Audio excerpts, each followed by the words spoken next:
Do you know how old I am? I'm old enough that one of these symbols didn't mean anything to me until middle school, and the other one meant pound or number sign until I was out of college. Welcome to the heart of the stories we tell, a series where I spend way too much time thinking about the aspects of a story. Today, we're going to go over one part of the story just so that we can all get up to speed on what I refer to when I say elements of fiction. Today's topic: symbolism. A symbol is anything that stands for or represents something else.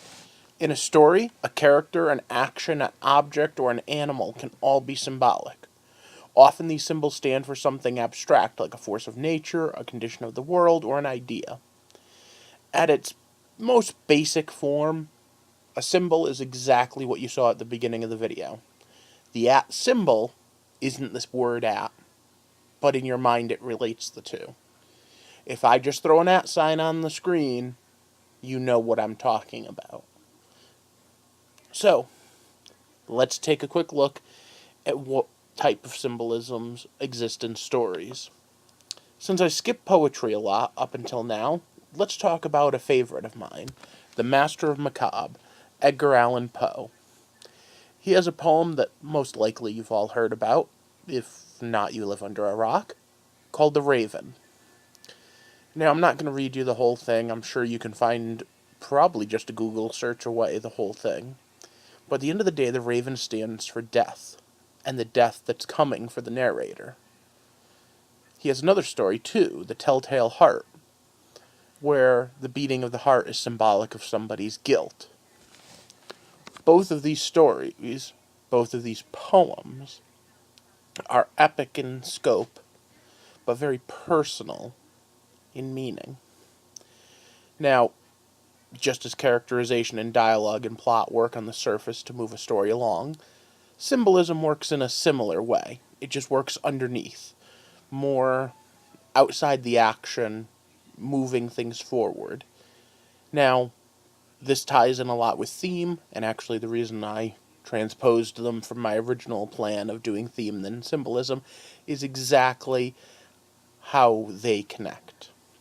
At the end of this video, I'm going to ask you a question that will bridge the two. But for now, we need to jump into the Wayback Machine and look at some older stories.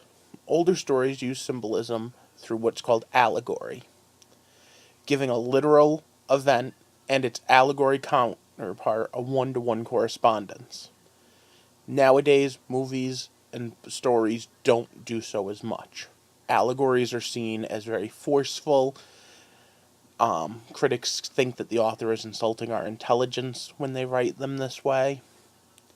Stories that critics tend to gravitate towards more are those that lend themselves towards different interpretations. Strict allegories seldom do this. It's why religious allegories in general are less satisfying than scriptural stories they're based on, because the Bible's full of stories that maybe we'll do someday, and several of those have a lot of interpretations that you can be left up to. So let's take a look at how you set up metaphors and symbolism. There's two basic ways you can look at them: universal and one of your own making. If you go with the universal one, it's something that we all know and understand. The night is dark, the night is scary, whatever. But if you create your own, you need to back it up in universe. You need to create the symbolism that it'll mean for us. Now, that's not to say that there is an overlap. 50, 70, 100 years after you make one up, it could very easily be universal.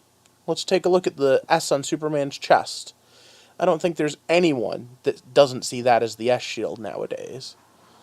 Back when it came out, it was just an S on the guy's chest.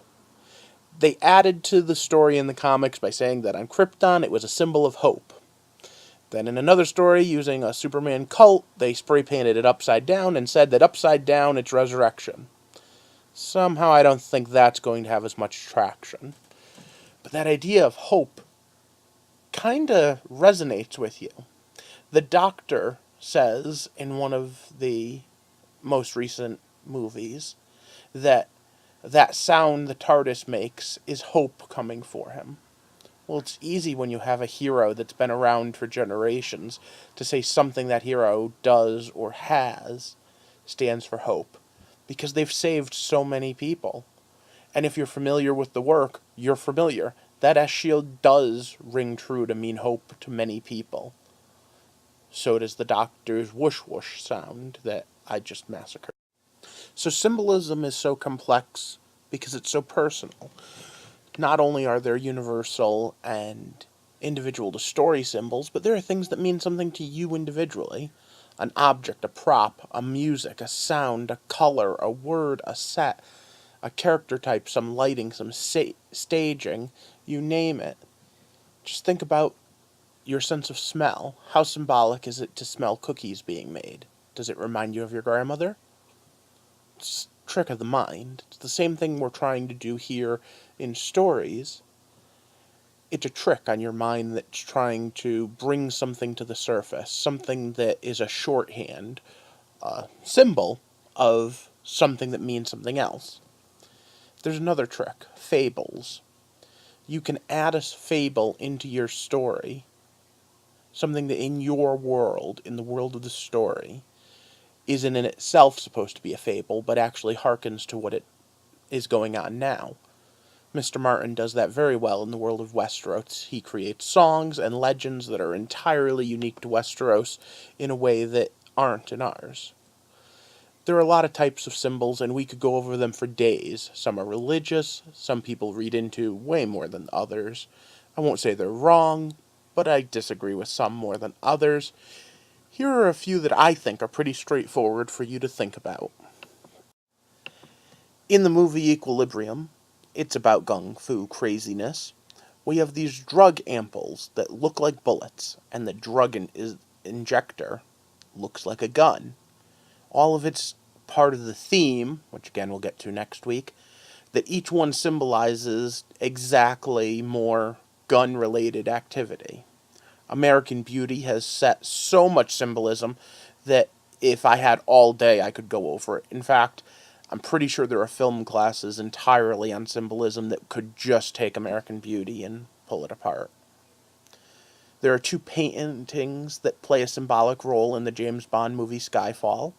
When Bond first meets Q in an art museum, Q talks about the painting of a once powerful warship, now in decrepit shape, being towed towards the breakers. It's basically just saying, Bond is old. The whole idea of Bond is old. But at the end of the film, when he's gotten back his mojo and confidence, when Bond meets the new M in his new office, there's a painting of another warship in the background. This one in its prime, furiously battling away. Think about that for a minute and what those mean. They practically hit you over the head with the symbolism of what the Keymaster and the Gatekeeper do in Ghostbusters. Then comes Lost. Lost in that damn mystery box. Okay, let's try to be quick. I dislike how they did mysteries with no answers, but a few of their things were well done, so I'll try to keep it to that instead of ranting. According to the producers, Locke's words about backgammon, 2 players, 2 sides, 1 light, 1 dark, from a very early episode in the first season, was always meant to symbolize the conflict in the island. By the last season, this was Jacob and the Man in Black.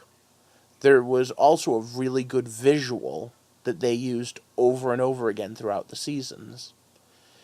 The first time I remember seeing it is Charlie in an early episode asking, "Where in the hell are we?"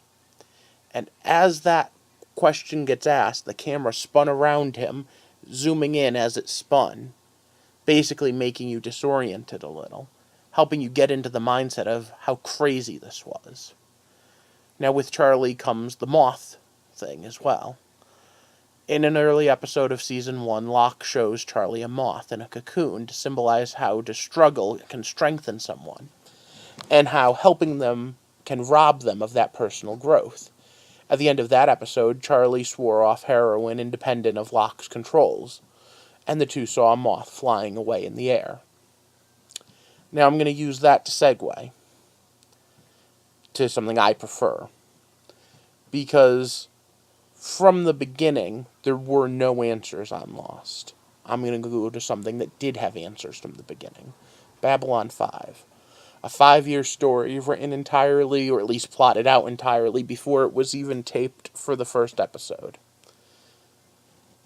And they had a chrysalis of rebirth that had a lot in common with that moth that Charlie and Locke were talking about. In this case, Delenn physically had a change.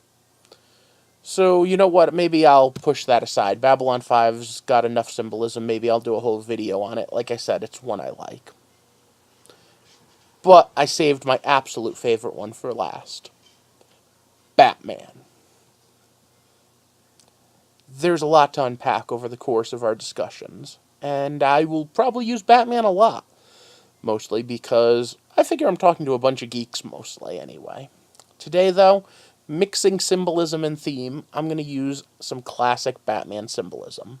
The death of his parents. So let's go back to the beginning of this story. Maybe every one of his stories. The death of Thomas and Martha Wayne. Everyone knows the story. The parts that I want you to focus on are what the three Waynes were doing the night that the two were killed. Were they watching Zorro? Were they at the Phantom of the Opera? Or Deflate-A-Mouse? Or maybe the Grey Ghost? Or maybe it was Excalibur? Think about that and how it informs and affects the story. Then meet me back here next time as we go from symbolism to theme, as we attempt to journey through the heart of the stories we tell. Thank you.